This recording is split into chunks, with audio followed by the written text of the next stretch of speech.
ಸ್ನೇಹಿತರೆ, ಎಲ್ರಿಗೂ ನಮಸ್ಕಾರ. ಇವತ್ತು ನಾವು ಮಾತಾಡ್ತಿರೋದು ಇಂಡಿಯಾದಲ್ಲಿ ಭ್ರಷ್ಟಾಚಾರದ ವಿರುದ್ಧ ಅತಿ ದೊಡ್ಡ ರೆವಲ್ಯೂಷನ್ ಕ್ರಿಯೇಟ್ ಮಾಡಿದ ಅಣ್ಣಾ ಹಜಾರೆ ಅವರ ಬಗ್ಗೆ. ಮಹಾರಾಷ್ಟ್ರದ ಒಂದು ಪುಟ್ಟ ಹಳ್ಳಿಯಾದ ರಾಳೇಗಣ ಸಿದ್ಧಿಯನ್ನ ಇಡೀ ದೇಶವೇ ತಿರುಗಿ ನೋಡುವಂತ ಮಾಡೆಲ್ ವಿಲೇಜ್ ಆಗಿ ಚೇಂಜ್ ಮಾಡಿದ ಕ್ರೆಡಿಟ್ ಇವರಿಗೆ ಸಲ್ಲುತ್ತೆ. ಅಣ್ಣಾ ಹಜಾರೆ ಅವರು ಬರೀ ಸಮಾಜ ಸೇವಕರಲ್ಲ, ಅವರು ಒಬ್ಬ ಮಾಜಿ ಸೈನಿಕ ಕೂಡ ಆಗಿದ್ರು ಅನ್ನೋದು ತುಂಬಾ ಜನಕ್ಕೆ ಗೊತ್ತಿಲ್ಲದ ವಿಷಯ. ಸೈನ್ಯದಿಂದ ರಿಟೈರ್ ಆದ್ಮೇಲೆ ಗಾಂಧೀಜಿಯವರ ಅಹಿಂಸಾ ತತ್ವವನ್ನೇ ಅಸ್ತ್ರವನ್ನಾಗಿ ಮಾಡಿಕೊಂಡು ಸಿಸ್ಟಮ್ ವಿರುದ್ಧ ಫೈಟ್ ಮಾಡೋಕೆ ಶುರು ಮಾಡಿದ್ರು. 2011ರಲ್ಲಿ ದೆಹಲಿಯ ರಾಮಲೀಲಾ ಮೈದಾನದಲ್ಲಿ ಇವರು ನಡೆಸಿದ ಆ ಉಪವಾಸ ಸತ್ಯಾಗ್ರಹ ಇದೆಯಲ್ಲ, ಅದು ಇಡೀ ದೇಶದ ಯುವಶಕ್ತಿಯನ್ನ ಒಗ್ಗೂಡಿಸಿತ್ತು. ಬಿಳಿ ಧೋತಿ, ಕುರ್ತಾ ಮತ್ತು ಆ ಫೇಮಸ್ ಗಾಂಧಿ ಟೋಪಿ ಹಾಕೊಂಡು ಅವರು ಸತ್ಯಾಗ್ರಹಕ್ಕೆ ಕೂತಾಗ ಸರ್ಕಾರವೇ ಒಂದು ಕ್ಷಣ ಗಡಗಡ ಅಂತ ನಡುಗಿ ಹೋಗಿತ್ತು. ಇಂಡಿಯಾ ಅಗೇನೆಸ್ಟ್ ಕರಪ್ಷನ್ ಅನ್ನೋ ಈ ಮೂವ್ಮೆಂಟ್ ಮೂಲಕ ಜನಲೋಕಪಾಲ್ ಬಿಲ್ ತರಲೇಬೇಕು ಅಂತ ದೊಡ್ಡ ಹಠ ಎಳೆದಿದ್ರು ಅಣ್ಣಾ ಅವರು. ಯಾವುದೇ ಅಧಿಕಾರದ ಆಸೆ ಇಲ್ಲದೆ ಕೇವಲ ನೈತಿಕ ಶಕ್ತಿಯಿಂದ ಇಷ್ಟೊಂದು ದೊಡ್ಡ ಮಟ್ಟದ ಬದಲಾವಣೆಗೆ ನಾಂದಿ ಹಾಡಿದ್ದು ನಿಜಕ್ಕೂ ಗ್ರೇಟ್ ಅಲ್ವಾ? ಇಂದಿಗೂ ಪ್ರಾಮಾಣಿಕ ಜೀವನಕ್ಕೆ ಮತ್ತೆ ಭ್ರಷ್ಟಾಚಾರದ ವಿರುದ್ಧದ ಹೋರಾಟಕ್ಕೆ ಅಣ್ಣಾ ಹಜಾರೆ ಅವರು ಒಂದು ದೊಡ್ಡ ಇನ್ಸ್ಪಿರೇಷನ್. ಹಳ್ಳಿಯಿಂದ ದಿಲ್ಲಿವರೆಗೆ ಪ್ರತಿಯೊಬ್ಬ ಭಾರತೀಯನಿಗೂ ಇವರು ಒಬ್ಬ ಅಪ್ಪಟ ರಿಯಲ್ ಲೈಫ್ ಹೀರೋ ತರ ಕಾಣಿಸ್ತಾರೆ. ಶಾಂತಿಯುತವಾಗಿ ಪ್ರತಿಭಟನೆ ಮಾಡಿ ಹೇಗೆ ಸಿಸ್ಟಮ್ನ ಅಲುಗಾಡಿಸಬಹುದು ಅಂತ ಇವರು ಇಡೀ ವರ್ಲ್ಡ್ಗೆ ತೋರಿಸ್ಕೊಟ್ಟಿದ್ದಾರೆ. ಅಷ್ಟಕ್ಕೂ ಈ ಹಿರಿಯ ಜೀವ ಸಿಸ್ಟಮ್ ವಿರುದ್ಧ ಹೋರಾಡಿದ್ದು ಹೇಗೆ? ದೆಹಲಿಯ ರಾಮಲೀಲಾ ಮೈದಾನದಲ್ಲಿ ನಡೆದ ಆ ಹವಾ ಎಂತದ್ದು? ಅವರು ಕಟ್ಟಿದ ಟೀಮ್ನಲ್ಲಿ ಯಾರ್ಯಾರಿದ್ರು? ಜನಲೋಕಪಾಲ್ ಬಿಲ್ ಏನಾಯ್ತು? ಇವತ್ತು ಅಣ್ಣಾ ಹಜಾರೆ ಅವರು ಎಲ್ಲಿದ್ದಾರೆ, ಏನ್ ಮಾಡ್ತಿದ್ದಾರೆ? ಇಷ್ಟೆಲ್ಲ ಇಂಟ್ರೆಸ್ಟಿಂಗ್ ವಿಚಾರಗಳನ್ನ ಈ ವಿಡಿಯೋದಲ್ಲಿ ಡೀಟೇಲ್ ಆಗಿ ನೋಡೋಣ ಬನ್ನಿ. ಸ್ನೇಹಿತರೆ, ಅಣ್ಣಾ ಹಜಾರೆ ಅವರ ಪೂರ್ಣ ಹೆಸರು ಕಿಸಾನ್ ಬಾಬುರಾವ್ ಹಜಾರೆ. ಇವರು ಮಹಾರಾಷ್ಟ್ರದ ಅಹಮದನಗರ ಜಿಲ್ಲೆಯ ಬಿಂಗಾರ್ ಎಂಬಲ್ಲಿ ಜನಿಸಿದ್ರು. ಇವರ ವಿಶೇಷತೆ ಏನಂದ್ರೆ ಇವರು ಮಾಜಿ ಸೈನಿಕರು. ಇಂಡಿಯನ್ ಆರ್ಮಿಯಲ್ಲಿ ಡ್ರೈವರ್ ಆಗಿ ಕೆಲಸ ಮಾಡ್ತಿದ್ರು. ಸೈನ್ಯದಿಂದ ನಿವೃತ್ತಿಯಾದ ಮೇಲೆ ತಮ್ಮ ಹಳ್ಳಿ ರಾಳೇಗಣ ಸಿದ್ಧಿಯನ್ನ ಪೂರ್ತಿ ಬದಲಾಯಿಸಿಬಿಟ್ರು. ಕುಡುಕರ ಹಳ್ಳಿಯಾಗಿದ್ದ ಅದನ್ನ ಆದರ್ಶ ಗ್ರಾಮವನ್ನಾಗಿ ಮಾಡಿದ್ದು ಅಣ್ಣಾ ಅವರ ಮೊದಲ ಸಕ್ಸಸ್ಫುಲ್ ಸ್ಟೋರಿ.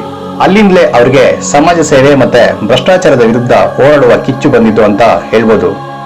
ಹಳ್ಳಿಯಲ್ಲಿದ್ದ ಭ್ರಷ್ಟ ಅಧಿಕಾರಿಗಳ ವಿರುದ್ಧ ಹೋರಾಡಿ ಅವರನ್ನ ಸಸ್ಪೆಂಡ್ ಮಾಡಿಸಿದ ಪವರ್ ಇವರದ್ದು. ಆಗ್ಲಿಂದಲೇ ಇಡೀ ದೇಶಕ್ಕೆ ಅಣ್ಣಾ ಹಜಾರೆ ಅಂದ್ರೆ ಒಂಥರ ಭರವಸೆಯ ದೀಪವಾಗಿ ಕಾಣೋಕೆ ಶುರು ಮಾಡಿದ್ರು.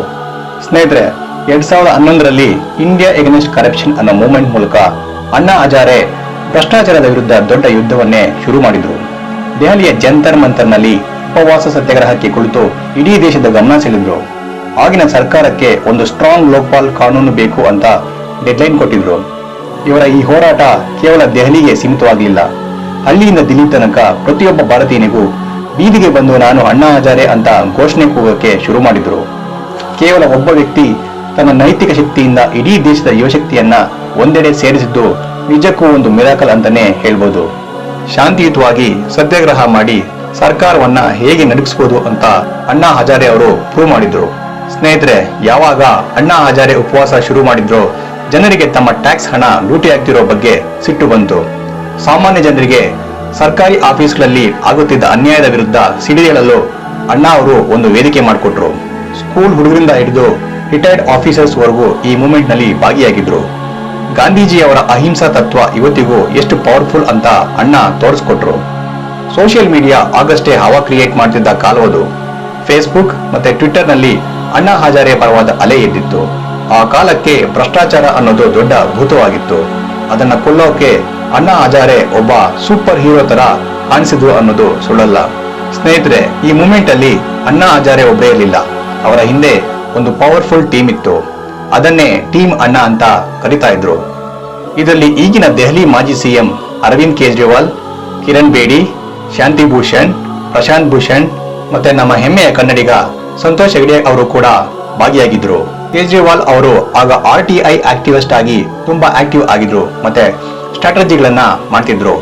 ಕಿರಣ್ ಬೇಡಿ ಅವರು ಲಾ ಅಂಡ್ ಆರ್ಡರ್ ಬಗ್ಗೆ ಗೈಡ್ ಮಾಡ್ತಿದ್ರು. ಮತ್ತೆ ಸಂತೋಷ್ ಹೆಗ್ಡೆ ಅವರು ಲೀಗಲ್ ಅಡ್ವೈಸರ್ ಆಗಿ ಕೆಲಸ ಮಾಡೋದಲ್ಲದೆ ಲೋಕಪಾಲ್ ಬಿಲ್ ರಚನೆಯಲ್ಲಿ ಭಾಗಿಯಾಗಿದ್ರು.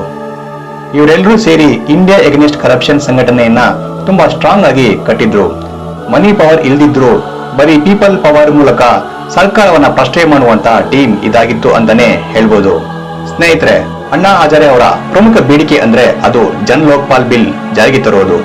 ಇದೊಂದು ಸ್ವತಂತ್ರ ಸಂಸ್ಥೆಯಾಗಿದ್ದು ಪ್ರಧಾನಮಂತ್ರಿಯಿಂದ ಹಿಡಿದು ಕೆಳ ಹಂತದ ಅಧಿಕಾರಿವರೆಗೂ ಯಾರೇ ಭ್ರಷ್ಟಾಚಾರ ಮಾಡಿದ್ರು ತನಿಖೆ ಮಾಡುವ ಪವರ್ ಇದಕ್ಕೆ ಇರುತ್ತೆ. ಆಗಿನ ಸರ್ಕಾರ ತರಲು ಹೊರಟಿದ್ದ ಲೋಕಪಾಲ್ ಬಿಲ್ ತುಂಬಾ ವೀಕ್ ಆಗಿದೆ ಅಂತ ಅಣ್ಣಾ ಅದನ್ನ ರಿಜೆಕ್ಟ್ ಮಾಡಿದ್ರು. ಸಾರ್ವಜನಿಕರ ದೂರುಗಳನ್ನ ಸ್ವೀಕರಿಸಲು ತಪ್ಪಿತಸ್ಥರಿಗೆ ಕಠಿಣ ಶಿಕ್ಷೆ ಕೊಡಿಸೋದಕ್ಕೆ ಈ ಜನಲೋಕಪಾಲ್ ಬಿಲ್ ಬೇಕೇ ಬೇಕು ಅಂತ ಪಟ್ಟು ಹಿಡಿದಿದ್ರು. ಜಂಟಿ ಸಮಿತಿಯನ್ನು ರಚನೆ ಮಾಡಿ ಜನಸಾಮಾನ್ಯರ ಪರವಾಗಿ ಇರುವವರು ಇದರಲ್ಲಿ ಇರಬೇಕು ಅಂತ ಇವರ ಡಿಮ್ಯಾಂಡ್ ಆಗಿತ್ತು. ಈ ಬಿಲ್ ಪಾಸ್ ಮಾಡೋಕೆ ಅವರು ಮಾಡಿದ ಹಠ ಇಡೀ ಸಿಸ್ಟಮ್ ಅನ್ನೇ ನಡುಗಿಸಿತ್ತು. ಸ್ನೇಹಿತರೆ, ಅಣ್ಣಾ ಹಜಾರೆ ಅವರು ನಡೆಸುತ್ತಿದ್ದ ಈ ಹೋರಾಟ ತುಂಬಾ ಚೆನ್ನಾಗಿ ನಡೀತಿತ್ತು. ಆದ್ರೆ ಕೊನೆಗೆ ರಾಜಕೀಯ ಎಂಟ್ರಿ ಕೊಟ್ಟಾಗ ಎಲ್ಲವೂ ಬದಲಾಯಿತು. ಟೀಮ್ ಅಣ್ಣಾದಲ್ಲಿ 2 ಪಂಗಡಗಳಾದವು. ಒಂದು ಪಂಗಡ ರಾಜಕೀಯಕ್ಕೆ ಹೋಗಿ ಸಿಸ್ಟಮ್ ಚೇಂಜ್ ಮಾಡೋಣ ಅಂದ್ರೆ ಅಣ್ಣಾ ಅದಕ್ಕೆ ಒಪ್ಪಲಿಲ್ಲ. ಅರವಿಂದ್ ಕೇಜ್ರಿವಾಲ್ ಅವರು ಆಮ್ ಆದ್ಮಿ ಪಾರ್ಟಿ ಕಟ್ಟಿದಾಗ ಅಣ್ಣಾ ಅದರಿಂದ ದೂರ ಸರಿದ್ರು. ಈ ಫೈಟ್ ಇಂದಾಗಿ ಮೂವ್ಮೆಂಟ್ ನ ಶಕ್ತಿ ಸ್ವಲ್ಪ ಕಡಿಮೆ ಆಯ್ತು ಅಂತಾನೆ ಹೇಳ್ಬೋದು. ಜೊತೆಗೆ ಸರ್ಕಾರ ಕೂಡ ಕೆಲವು ಟೆಕ್ನಿಕಲ್ ರೀಸನ್ ಗಳನ್ನ ನೀಡಿ ಬಿಲ್ ಜಾರಿಯನ್ನ ತಡ ಮಾಡ್ತು. ಜನರ ಎಮೋಷನ್ ಇಂದ ಶುರುವಾದ ಹೋರಾಟ ರಾಜಕೀಯ ಕೆಸರೆರ ಚಾಟದಲ್ಲಿ ಸಿಕ್ಕಿಬಿದ್ದು ಮೊದಲಿನ ವೇಗವನ್ನ ಕಳೆದುಕೊಂಡಿತು. ಸ್ನೇಹಿತರೆ, ಹಾಗಾದ್ರೆ ಅಣ್ಣಾ ಹೋರಾಟದಿಂದ ಏನು ಪ್ರಯೋಜನ ಆಗ್ಲಿಲ್ವಾ ಅಂತ ಕೇಳಿದ್ರೆ ಖಂಡಿತ ಇಲ್ಲ. ಇವರ ಹೋರಾಟದ ಫಲವಾಗಿ ಲೋಕಪಾಲ್ ಮತ್ತೆ ಲೋಕಾಯುಕ್ತ ಕಾಯ್ದೆಗಳು ಕೆಲವು ರಾಜ್ಯಗಳಲ್ಲಿ ಜಾರಿಗೆ ಬಂದವು. ಅತಿ ಮುಖ್ಯವಾಗಿ ದೇಶದ ಜನರಲ್ಲಿ ಭ್ರಷ್ಟಾಚಾರದ ವಿರುದ್ಧ ಮಾತಾಡುವ ಧೈರ್ಯ ಬಂತು.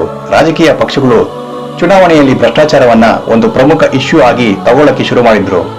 ಅಣ್ಣಾ ತರಲು ಬಯಸಿದ 100% ಬಿಲ್ ಸಿಗದಿದ್ರು ಸಿಸ್ಟಮ್ ನಲ್ಲಿ ಒಂದು ಭಯ ಹುಟ್ಟಿಸೋಕೆ ಈ ಮೂವ್ಮೆಂಟ್ ಗೆಲುವೇ ಕಾರಣ. ಭ್ರಷ್ಟಾಚಾರದ ವಿರುದ್ಧದ ಹೋರಾಟದ ಇತಿಹಾಸ ಬರೆದ್ರೆ ಅದರಲ್ಲಿ ಅಣ್ಣಾ ಹಜಾರೆ ಹೆಸರು ಫಸ್ಟ್ ಬರುತ್ತೆ. ಸ್ನೇಹಿತರೆ, ಅಣ್ಣಾ ಹಜಾರೆ ಅವರ ಈ ಹೋರಾಟದ ನಂತರ RTI ಅಂದ್ರೆ ಮಾಹಿತಿ ಹಕ್ಕು ಕಾಯ್ದೆಯ ಬಳಕೆ ತುಂಬಾ ಹೆಚ್ಚಾಯಿತು. ಸಾಮಾನ್ಯ ಜನರು ಕೂಡ ಈಗ ಮಾಹಿತಿ ಕೇಳಿ ಭ್ರಷ್ಟಾಚಾರವನ್ನ ಹೊರಗೆ ಎಳಿತಾ ಇದ್ದಾರೆ. ಯುವಜನಾಂಗಕ್ಕೆ ದೇಶದ ಅಭಿವೃದ್ಧಿಯಲ್ಲಿ ನಾವು ಕೂಡ ಪಾಲುದಾರರು ಅನ್ನೋ ಕಾನ್ಫಿಡೆನ್ಸ್ ಸಿಕ್ತು. ಆದ್ರೆ ಕಾಲಕ್ರಮೇಣ ಜನರ ಸಪೋರ್ಟ್ ಸ್ವಲ್ಪ ಕಡಿಮೆಯಾದಂತೆ ಅನಿಸಿದ್ರು ಭ್ರಷ್ಟಾಚಾರದ ವಿರುದ್ಧದ ಕಿಚ್ಚು ಮಾತ್ರ ಜನರ ಮನಸ್ಸಲ್ಲಿ ಹಾಗೆಯೇ ಇದೆ. ಇಂದು ಡಿಜಿಟಲೀಕರಣದಿಂದ ಭ್ರಷ್ಟಾಚಾರ ಸ್ವಲ್ಪ ಕಡಿಮೆಯಾಗಿರ್ಬೋದು, ಆದ್ರೆ ಅಣ್ಣಾ ಹಜಾರೆ ಹಾಕಿಕೊಟ್ಟ ಬುನಾದಿ ಮಾತ್ರ ಹೊರೆಯೋಕೆ ಸಾಧ್ಯ ಇಲ್ಲ. ಸತ್ಯ ಮತ್ತೆ ಅಹಿಂಸೆಯಿಂದ ಏನು ಬೇಕಾದ್ರೂ ಸಾಧಿಸಬಹುದು ಅಂತ ಇಂದಿನ ಪೀಳಿಗೆಗೂ ಅವರು ಮಾದರಿಯಾಗಿದ್ದಾರೆ. ಸ್ನೇಹಿತರೆ, ಅಣ್ಣಾ ಹಜಾರೆ ಅವರು ಮದುವೆಯಾಗದೆ ಇಡೀ ಜೀವನವನ್ನ ಸಮಾಜ ಸೇವೆಗೆ ಮುಡಿಪಾಗಿಟ್ಟಿದ್ದಾರೆ. ದೊಡ್ಡ ಬ್ಯಾಂಕ್ ಬ್ಯಾಲೆನ್ಸ್ ಇಲ್ಲ, ಆದ್ರೆ ಕೋಟ್ಯಾಂತರ ಜನರ ಪ್ರೀತಿ ಮಾತ್ರ ಅವರಲ್ಲಿದೆ. ಸೈನ್ಯದಲ್ಲಿದ್ದಾಗ ಒಂದು ಆಕ್ಸಿಡೆಂಟ್ ನಲ್ಲಿ ಅವರು ಬದುಕಿ ಬಂದಿದ್ದೇ ಲೋಕಸೇವೆಗೆ ಅಂತ ಅವರು ನಂಬಿದ್ದಾರೆ. ಇವತ್ತಿನ ದಿನಗಳಲ್ಲಿ ಜನ ದುಡ್ಡಿನ ಹಿಂದೆ ಓಡ್ತಿರುವಾಗ ಅಣ್ಣಾ ಅವರ ಸಿಂಪ್ಲಿಸಿಟಿ ನಮ್ಗೆ ದೊಡ್ಡ ಪಾಠ ಹೇಳ್ಕೊಡುತ್ತೆ. ಒಬ್ಬ ವ್ಯಕ್ತಿ ಪ್ರಾಮಾಣಿಕವಾಗಿದ್ರೆ ಇಡೀ ಜಗತ್ತನ್ನೇ ಎದುರಿಸಿ ನಿಲ್ಬಹುದು ಅನ್ನೋದಕ್ಕೆ ಅವರೇ ಬೆಸ್ಟ್ ಎಕ್ಸಾಂಪಲ್. ಅವರ ಜೀವನವೇ ಒಂದು ಸಂದೇಶ ಅಂತ ಹೇಳಿದ್ರು ತಪ್ಪಾಗಲ್ಲ. ಸ್ನೇಹಿತರೆ, ಅಣ್ಣಾ ಹಜಾರೆ ಅವರು ಸೈನ್ಯದಿಂದ ರಿಟೈರ್ ಆಗಿ ಬಂದ ಮೇಲೆ ತಮ್ಮ ಹಳ್ಳಿಯಲ್ಲಿದ್ದ ಯಾದವ ಬಾಬಾ ದೇವಸ್ಥಾನವನ್ನ ತಮ್ಮ ಸ್ವಂತ ಹಣದಿಂದ ಅಂದ್ರೆ ಸೈನ್ಯದಲ್ಲಿ ಸಿಕ್ಕ ಪ್ರಾವಿಡೆಂಟ್ ಫಂಡ್ ಹಣದಿಂದ ರಿಪೇರಿ ಮಾಡಿಸಿದ್ರು. ಅಲ್ಲಿಂದಲೇ ಅವರು ಇಡೀ ಹಳ್ಳಿಯನ್ನ ಬದಲಾಯಿಸೋಕೆ ಪಣ ತೊಟ್ಟಿದ್ದು. ಹಾಗಾಗಿ ಆ ದೇವಸ್ಥಾನವೇ ಅವರ ಮನೆಯಾಯಿತು. ವಿಶೇಷ ಅಂದ್ರೆ ಇವರಿಗೆ ಈಗ 88 ವರ್ಷ. ಒಂದು 10x10 ಅಡಿಯ ಸಣ್ಣ ರೂಮ್ ನಲ್ಲೇ ಬರೀ ಒಂದು ಮಂಚ, ಟೇಬಲ್ ಮತ್ತೆ ಫ್ಯಾನ್ ಒಂದಿಗೆ ತುಂಬಾ ಸಿಂಪಲ್ ಆಗಿ ಬದುಕ್ತಾ ಇದ್ದಾರೆ. ಇನ್ನು ಅಣ್ಣಾ ಹಜಾರೆ ಅವರು ಈಗ ಏನ್ ಮಾಡ್ತಿದ್ದಾರೆ ಅಂತ ಕೇಳಿದ್ರೆ 2026ರಲ್ಲೂ ಅವರ ಹೋರಾಟದ ಕಿಚ್ಚು ಸ್ವಲ್ಪನೂ ಕಡಿಮೆ ಆಗಿಲ್ಲ. ಸದ್ಯಕ್ಕೆ ಅವರು ಮಹಾರಾಷ್ಟ್ರದಲ್ಲಿ ಲೋಕಾಯುಕ್ತ ಕಾಯ್ದೆಯನ್ನ ಸರಿಯಾಗಿ ಜಾರಿಗೆ ತರಬೇಕು ಅಂತ ಸರ್ಕಾರಕ್ಕೆ ವಾರ್ನಿಂಗ್ ಕೊಟ್ಟಿದ್ದಾರೆ. ಇದು ಜಾರಿಗೆ ಆಗಿಲ್ಲ ಅಂದ್ರೆ ಮತ್ತೆ ಸತ್ಯಾಗ್ರಹ ಮಾಡ್ತೀನಿ ಅಂತ ಅಣ್ಣಾ ಅವರು ಹೇಳಿದ್ದಾರೆ. ಭ್ರಷ್ಟಾಚಾರದ ವಿರುದ್ಧ ಇಂದಿಗೂ ಆಕ್ಟಿವ್ ಆಗಿ ಫೈಟ್ ಮಾಡ್ತಿದ್ದಾರೆ. ಸಮಾಜ ಸೇವೆಯೇ ಜೀವನ ಅಂತ ನಂಬಿರೋ ಈ ಹಿರಿಯ ಜೀವ ರಾಳೆಗಣ ಸಿದ್ಧಿಯಿಂದಲೇ ಇಡೀ ದೇಶಕ್ಕೆ ಇವತ್ತಿಗೂ ಸ್ಫೂರ್ತಿ ತುಂಬುತ್ತಾ ಇದ್ದಾರೆ. ಸ್ನೇಹಿತರೆ, ಈ ವಿಡಿಯೋ ಇಷ್ಟದಲ್ಲಿ ಲೈಕ್ ಮಾಡಿ, ಶೇರ್ ಮಾಡಿ, ಸಬ್ಸ್ಕ್ರೈಬ್ ಮಾಡಿ. ನಮಸ್ಕಾರ.